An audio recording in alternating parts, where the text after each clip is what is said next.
Microsoft के CEO Satya Nadella ने 2025 तक 20 लाख भारतीयों को कौशल प्रदान करने का संकल्प लिया है। नडेला ने एआई की परिवर्तनकारी शक्ति पर जोर दिया और भारतीय कंपनियों से एआई उत्पादों को तेजी से अपनाने का आग्रह किया। माइक्रोसॉफ्ट के सीईओ सत्या नडेला ने बुधवार को 2025 तक 2 मिलियन से अधिक भारतीयों को कौशल के अवसर प्रदान करने की प्रतिबद्धता जताई। भारतीय तकनीकी क्षेत्र के शीर्ष नेतृत्व के लिए मुंबई में एक विचार नेतृत्व कार्यक्रम माइक्रोसॉफ्ट सीईओ कनेक्शन में बोलते हुए माइक्रोसॉफ्ट के सीईओ ने एआई की शुरुआत की। यह युग अपनी उत्पादक क्षमता में उतना ही परिवर्तनकारी होगा जितना कि सभी उद्योग क्षेत्रों के उद्यमों के लिए पर्सनल कंप्यूटर था। नडेला की मुंबई यात्रा एआई की क्षमता पर पहली बार प्रकाश डालने के लगभग 1 साल बाद हो रही है। इस वर्ष उनके मुख्य वक्ता ने अपना ध्यान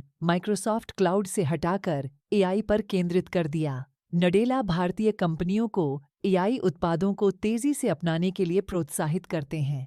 हम अपनी कंपनी के अंदर जो देख रहे हैं वह इस बात पर निर्भर करता है कि आप उन व्यावसायिक परिणामों को आगे बढ़ाने में कैसे आगे बढ़ते हैं। पहला है माइक्रोसॉफ्ट कोपायलट जैसे उत्पादों को तेजी से अपनाना। उन्होंने माइक्रोसॉफ्ट एआई चैटबॉट के बारे में बोलते हुए कहा, जो उनकी एलएलएम तकनीक के पहले उद्यम उपयोग मामलों में से एक है। जाहिर तौर पर यह मुझे पहले प्रतिमान बदलाव की याद दिलाता है जिसका मैं हिस्सा था और वह पीसी था। 90 के दशक के उत्तरार्ध में पीसी काम के लिए मानक इश्यू मॉडल बन गया। उन्होंने प्रतिमान महत्वपूर्ण रूप से बदल दिया। मुझे लगता है कि यह आखिरी बार था कि आईटी का उत्पादकता आंकड़ों से सीधा संबंध था। पीसी ने उंगलियों के पोरों तक जानकारी खरीदी। एआई के युग में यह विशेषज्ञता आपकी उंगलियों पर होगी। नडेला ने यह भी दावा किया कि भारत में एआई के साथ प्रतिमान बदलाव दुनिया के बाकी हिस्सों से अलग नहीं है। मैं उन सभी 4 प्लेटफॉर्म बदलावों के माध्यम से भारत आ रहा हूं जिनका मैं माइक्रोसॉफ्ट में हिस्सा रहा हूं, चाहे वह पीसी हो, बाद में यह वेब और इंटरनेट और फिर मोबाइल और क्लाउड था।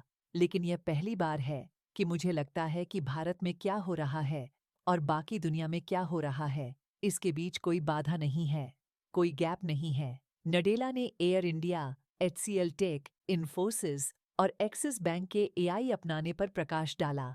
विशेष रूप से एक्सिस बैंक ने अपने कर्मचारियों के लिए कोपायलट को एक मानक मुद्दा बना दिया है। एआई विज्ञान की सीमाएं भी बदल देगा। नडेला के अनुसार हमें वैज्ञानिक प्रक्रिया को बदलने के लिए कुछ नए तरीकों की आवश्यकता है। यहीं पर एआई मदद करेगा। नडेला ने कहा कि एआई वैज्ञानिक प्रक्रिया को संकुचित कर देगा, विशाल कंप्यूटेशनल प्रयासों के खोज पैमाने को कम कर देगा और इस प्रकार दवा की खोज से लेकर नवीकरणीय ऊर्जा तक हर उद्योग में विज्ञान की सीमाओं को सही मायने में बदल देगा। यही कारण है कि यह भारत जैसे देश के लिए बहुत रोमांचक है, जहां इतना अधिक निवेश और इतनी अधिक पूंजी बुनियादी विज्ञान संचालित उद्योगों में संचालित होती है।